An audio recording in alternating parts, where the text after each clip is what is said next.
in your personal life, you recently got engaged, Yep. right? Yep. And you get married soon. hmm What was that like going from being single to being in a committed relationship to now being engaged? So this is the one thing it ain't a coincidence, man, but I would say like I got lucky to meet the person I met. Like she was for me. So I met her at a time in my life, like right after my mom had passed. I met India, and I wasn't looking for India. I wasn't looking for no woman. I was just focused on changing my life to represent my mom's legacy. But she just so happened to just be there. She gave me a lot of attention. She was there for me. She let me cry on her shoulder. And then once you look up a year or two and grinding, and you say, "Hold on, man, this person's still here." Things started to become a little bit more serious. So we didn't even move in with each other till I think year 5. Okay. Nope, nope. We've been together 8 years, so I think it was like year 5, year 4 or 5. So I'm still just worried about hustling and building myself up, self development. And she wasn't worried about. She wasn't worried about. I would hate to say attention because that's not the right word, but she wasn't worried about what I could do for her. She was rooting for me the whole time. So by the time I got everything together, and I turned around and I was this man, and I'm like, man, you still here? You still here after I didn't have my head down this whole time grinding? And that's where we reached a point in our relationship where I'm like, okay, damn, I don't even know if I'd be here if you weren't here because you've been here the whole time that I've been evolving and becoming successful. Yeah. Been here every step of the way. So that's what made me decide, like, all right, man, you know what? Let's shack up. Yeah. Let's shack up. And then we moved in with each other, and she just supported me, bro. She supported everything that I do. She supported me when I made big mistakes. One day I lost 14,000 at the casino in one day, and I called her. I was crying. I would too. I was crying. You hear me? And she was like, "You did what?" You know what I'm saying? She was about to leave me behind that shit. She helped me get myself back together. She helps me with everything, bro. Don't ever see me. You got the one behind the scenes is the one really doing the work. For sure. I'm almost like the puppet. You know what I'm saying? Even though these are my ideas and I'm putting in a lot of the work, that what she provides for me is priceless. Yeah. So I was like, you know what? I see where we're going with our relationship. I might as well just lock it up with you for the rest of my life. Yeah. It's going to be a great decision. It is already. It already was a great decision. Already. Yeah. Oh, and then I'll just tell you guys this: once you propose, the house go change in a great way. A lot of the little stuff that they like. Oh, especially that first week after you propose. Yeah. Just see what it's up. I ain't gonna tell y'all. Just see what it's about. But yeah, the house dynamic completely changes. Yeah.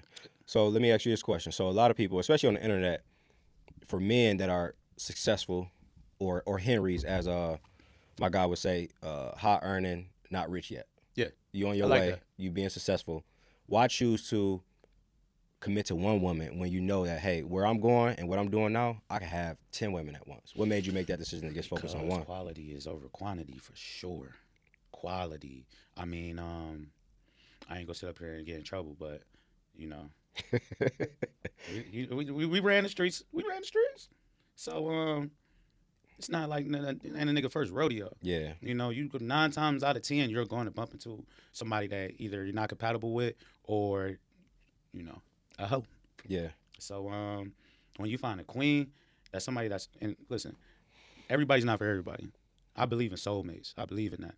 Not necessarily your soul, but more like a scientific thing. Like we connect. Mm-hmm. Like you offset my bad things and I offset your bad things. We growing together. Yeah. So we like just chemically in balance. So if you meet somebody like that, it's priceless. And then all I'm saying is give it a whack for 2 years with somebody that may not have a fat ass. You know what I'm saying? May not be the finest in the club. You know what I'm saying? May not be all of these things that they perpetuate online. But that person that's really in your corner and that's beautiful to you, give it 2 years with that person. A lot of people they're not dating what they want. They're dating what society says. Exactly. You know what I'm saying? Like, oh, you got to be BBL. You got to look like this. You got to have a certain image in order so my peers can affirm you. Exactly. But at the end of the day, we don't even get along. You know what I'm saying? Like you said, that chemistry. We don't even got chemistry, but I know you arm candy. You know what I'm saying? So I agree with you with different strokes for different folks. Cause I'm not gonna hate the players either. You know what I'm saying? But you gotta go home and deal with somebody at 12 o'clock at night talking about, hey, he's standing on the bed. Yeah. I can't do that. Yeah. I can't deal with 3 women at the same time. Mm-hmm. Especially 3 strong-minded, good women. Imagine that. Yeah. That's a lot of personality. Yeah. And we gotta stay focused. Imagine 3 people asking you what you want to eat tonight. that one be bad enough. You know what I'm saying? So Yeah. I think the quality over quantity all day. For me. Okay. So, and I like to play heaven's advocate. And so, for Like the that. purpose of this, what about the people that are like, I don't want to get married because I don't want to end up getting divorced? Somebody like you ambitious, financially, you're successful, but if you get married and it doesn't go well, half your earnings gone. So, what do you say to people who are afraid to get married because of divorce?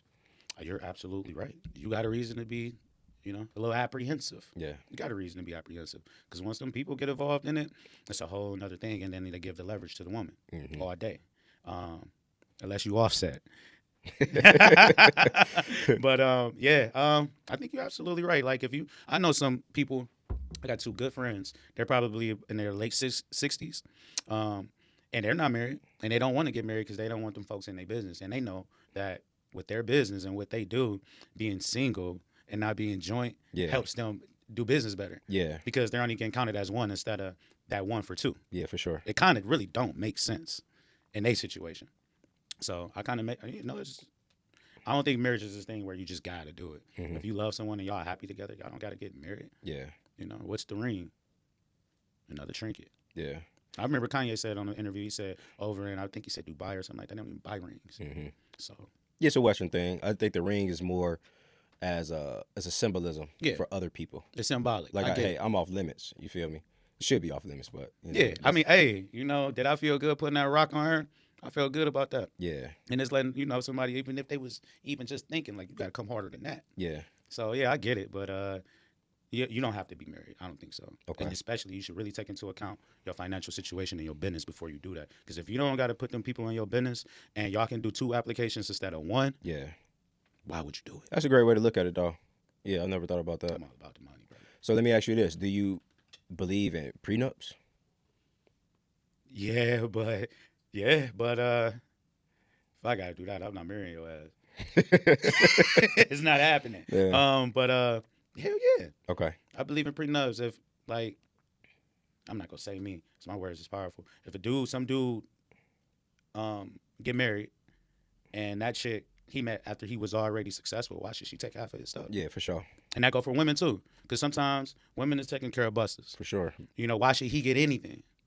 And she had already put in the groundwork to build the business. Yeah. Only way I think that should happen is if y'all did it together. Okay. So if you did it together, if you became successful together, no prenup. No.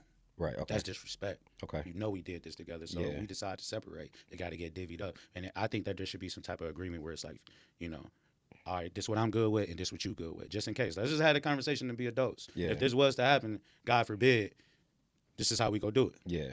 I think people are afraid to have that conversation because they don't want to seem like they're going into a marriage unsure. I feel that, but I'm just a realist, man. Yeah. Like, life is life. This is what we dealing with. Let's have those hard conversations so we don't got to think about it no more. Yeah. Gotta have your ass know. Yeah. If you leave me, what you leaving with. For sure. You ain't got to guess. Yeah.